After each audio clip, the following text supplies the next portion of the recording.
foam rolling the adductors, or your inner thigh. Start by grabbing your foam roller, lay on your mat. Your foam roller should lie parallel to you or perpendicular to the leg that you're foam rolling. So lay flat on your stomach, draw one knee up to the foam roller. You're going to roll from the inside of this knee all the way up into the hip crease. So you can come up into this sort of plank position, roll through the hip, come all the way up into the crease of the hip.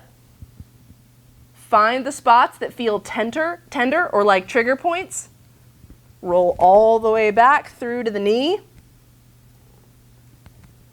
Find the spots that are tender. You're going to hang out for 30 to 60 seconds on the spots that you find that are tender, or until the pain dissipates.